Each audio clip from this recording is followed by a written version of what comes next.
নমস্কাৰ আপোনালোক সকলোকে পুনৰবাৰ স্বাগতম নস্মাই মজিদ বন্ধুসকল বলগতে চাওক আজি সন্ধিয়াৰ 7টা গুৰুত্বপূৰ্ণ খবৰ। প্ৰথমটো খবৰ, ৰাজ্যবাসীৰ ওপৰত পুনৰ মাধমাৰ। ৰাজ্যত পুনৰ বৃদ্ধি পালে কণীৰ দাম। প্ৰতি প্লেট কণীৰ দাম 20 টকা পৰ্যন্ত বৃদ্ধি পালে। পৰৱৰ্তী খবৰ, গোমাংস নিষিদ্ধৰ বিৰোধিতাৰে এইবাৰ 1 কোটি মুছলমানে অসমত কৰিব প্ৰতিবাদ আৰু মুছলমানৰ প্ৰতিবাদক নিয়ন্ত্ৰণ কৰাত ব্যৰ্থ হ'ব হিমন্ত চৰকাৰ। গোমাংসৰ বিৰোধিতাৰে মুছলমানে ৰাজ্য কঁপোৱাৰ হুংকাৰ মুছলিম জাতীয় পৰিষদৰ। ইছলাম বিৰোধী সিদ্ধান্তৰ পৰা বিৰত থাকক চৰকাৰ, নহ'লে মুছলমানক নিয়ন্ত্ৰণ কৰাত ব্যৰ্থ হ'ব মুখ্যমন্ত্ৰী। অসমৰ 1 কোটি মুছলমানে সাব্যস্ত কৰিব প্ৰতিবাদ। অসমৰ মুছলমান ৰাজপথলৈ ওলাই আহিলে পৰিণাম ভয়াৱহ হ'ব। লাখ লাখ প্ৰতিবাদী মুছলমানক নিয়ন্ত্ৰণ কৰাত ব্যৰ্থ হ'ব চৰকাৰ। কোনে কি খাদ্য খাব, কি খাদ্য নাখাব সেয়া মানুহৰ মৌলিক অধিকাৰ। গোমাংস নিষিদ্ধকৰণৰ বিৰোধিতাৰে মুছলিম জাতীয় পৰিষদৰ এই হুংকাৰ। মুছলিম জাতীয় পৰিষদৰ নেতৃত্বত গণতান্ত্ৰিক আন্দোলন গঢ়ি তোলাৰ ভাবুকি আৰু এই বিষয়টোক লৈ মুখ্যমন্ত্ৰীক স্মাৰক পত্ৰ প্ৰদান মুছলিম জাতীয় পৰিষদৰ। পৰৱৰ্তী খবৰ, গৌতম আদানীৰ বিষয়ক লৈ পুনৰ উত্তাল সদন। হাতত সংবিধান লৈ ৰাহুল গান্ধী আৰু প্ৰিয়ংকা গান্ধীৰ নেতৃত্বত উত্তাল প্ৰতিবাদ। মোদী আদানী ভাই ভাই শ্লোগানেৰে হুলস্থুলীয়া পৰিৱেশ। আদানী বিষয়ক লৈ পুনৰ উত্তাল হৈ পৰিল লোকসভাৰ সদন। হাতত সংবিধান লৈ সদনত হুলস্থুলীয়া পৰিৱেশ। প্ৰশ্নোত্তৰ কালৰ আৰম্ভণিতে জয় সংবিধান ধ্বনি বিৰোধী।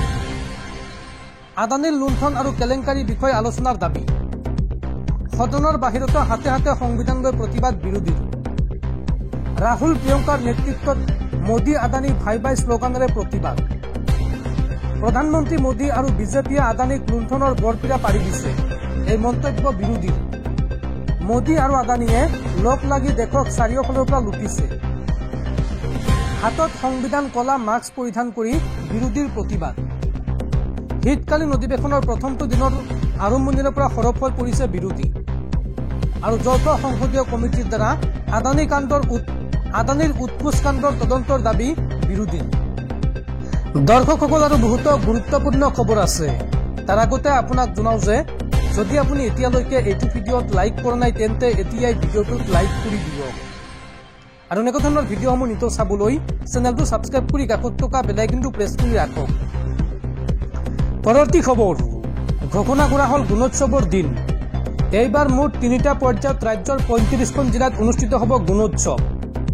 6 জানুৱাৰীৰ পৰা ৰাজ্যৰ 11খন জিলাত প্ৰথম পৰ্যায়ৰ গুণোৎসৱ আৰম্ভ হ'ব।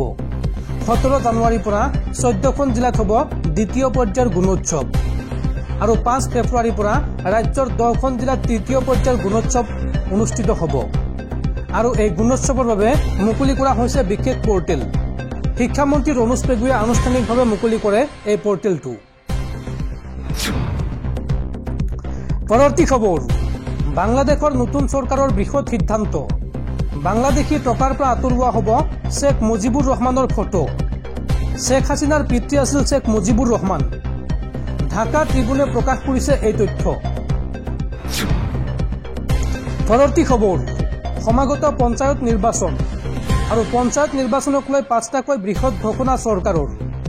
এইবাৰ নতুন নিয়মৰ মাজেৰে অনুষ্ঠিত হ'ব পঞ্চায়ত নিৰ্বাচন। কি কি নতুন নিয়মৰ মাজেৰে অনুষ্ঠিত হ'ব পঞ্চায়ত নিৰ্বাচন চাওঁ আহক। পঞ্চায়ত নিৰ্বাচনক লৈ আহি গ'ল কেইবাটাও ডাঙৰ খবৰ। অহা ফেব্ৰুৱাৰী মাহত ৰাজ্যত অনুষ্ঠিত হ'ব পঞ্চায়ত নিৰ্বাচন। 12 নাইবা 13 ফেব্ৰুৱাৰীৰ ভিতৰত সম্পূৰ্ণ হ'ব পঞ্চায়ত নিৰ্বাচন। জানুৱাৰীৰ মাজভাগত প্ৰকাশ পাব পঞ্চায়ত নিৰ্বাচনৰ অধিসূচনা। পঞ্চায়ত নিৰ্বাচনক মুক্ত কৰা হ'ব ৰাজনৈতিক দলৰ প্ৰভাৱৰ পৰা। পঞ্চায়তৰ সদস্য নাইবা সভাপতি প্ৰতিদ্বন্দ্বিতা নকৰে কোনো দলৰ চিহ্নত। সকলোৱে নিৰ্দলীয়ভাৱে পঞ্চায়ত নিৰ্বাচনত প্ৰতিদ্বন্দ্বিতা কৰিব। ৰাজনৈতিক দলৰ পৰা মুক্ত কৰিব বিচৰা হৈছে পঞ্চায়ত নিৰ্বাচনক। গাঁৱৰ মানুহে ভালপোৱা ব্যক্তিয়েই পঞ্চায়তত প্ৰতিদ্বন্দ্বিতা কৰিব পাৰিব। পঞ্চায়ত আৰু গ্ৰামোন্নয়ন বিভাগৰ মন্ত্ৰী ৰঞ্জিত কুমাৰ দাসৰ এই ডাঙৰ ঘোষণা। পৰৱৰ্তী খবৰ, ঘোষণা কৰা হ'ল টেট পৰীক্ষাৰ দিন। 29 ডিচেম্বৰত অনুষ্ঠিত হ'ব টেট পৰীক্ষা 15 ডিচেম্বৰৰ পুৱা 11 বজাৰ পৰা লাভ কৰিব এডমিট কাৰ্ড মাধ্যমিক শিক্ষা সঞ্চালকালয়ে কৰিলে এই ঘোষণা চাকৰি প্ৰত্যাশী যুৱক যুৱতীৰ বাবে ডাঙৰ খবৰ 29 ডিচেম্বৰত অনুষ্ঠিত হ'ব টেট পৰীক্ষা মাধ্যমিক শিক্ষা সঞ্চালকালয়ে ঘোষণা কৰিলে পৰীক্ষাৰ দিন 8230টা স্নাতক আৰু 1487টা স্নাতকোত্তৰ শিক্ষকৰ পদ পূৰণৰ প্ৰস্তুতি ৰাজ্য চৰকাৰৰ 15 ডিচেম্বৰৰ পুৱা 11 বজাৰ পৰা লাভ কৰিব এডমিট কাৰ্ড madhyamik.assam.gov.in এই ৱেবছাইটত লাভ কৰিব এডমিট কাৰ্ডসমূহ পৰৱৰ্তী খবৰ অসমত গোমাংসৰ নিষেধাজ্ঞাৰ বাবে হিমন্ত বিশ্ব শৰ্মাক সমালোচনা কেৰালাৰ বিজেপি নেতাৰ কেৰালা বিজেপিৰ উপসভাপতি মেজৰ ৰবিয়ে অসমৰ মুখ্যমন্ত্ৰী হিমন্ত বিশ্ব শৰ্মাই হোটেল আৰু ৰাজহুৱা স্থানত গোমাংস সেৱন নিষিদ্ধ কৰাৰ সিদ্ধান্তক সমালোচনা কৰে তেওঁ গোমাংস যাক তেওঁ মহৰ মাংস বুলি উল্লেখ কৰিছিল আৰু গৰুৰ মাজত পাৰ্থক্য নিৰ্ধাৰণ কৰাৰ প্ৰয়োজনীয়তাৰ ওপৰত গুৰুত্ব আৰোপ কৰিছিল আৰু লগতে যুক্তি দিছিল যে এনে নিষেধাজ্ঞাই ভুল বাৰ্তা প্ৰেৰণ কৰিব পাৰে ৰবি আৰু কয় যে মানুহে কি খাব সেইটো নিৰ্বাচন কৰাৰ স্বাধীনতা থাকিব লাগে এনে নিষেধাজ্ঞা আৰোপ কৰিলে ব্যক্তিগত পছন্দ সীমিত বুলি মত প্ৰকাশ কৰে ৰবিয়ে কেৰালাত গোমাংস গাহৰি মাংসৰ দৰে বিভিন্ন মাংসৰ উপলব্ধতাৰ ওপৰত আলোকপাত কৰে য'ত মানুহে এই খাদ্যসমূহ সহজে লাভ কৰিব পাৰে কিন্তু তেওঁ স্বীকাৰ কৰে যে হিন্দুসকলৰ বাবে গৰুৰ এক বিশেষ আৱেগিক মূল্য আছে এই কথাত গুৰুত্ব আৰোপ কৰি কয় যে গোমাংস উপলব্ধ হোৱাৰ পাছতো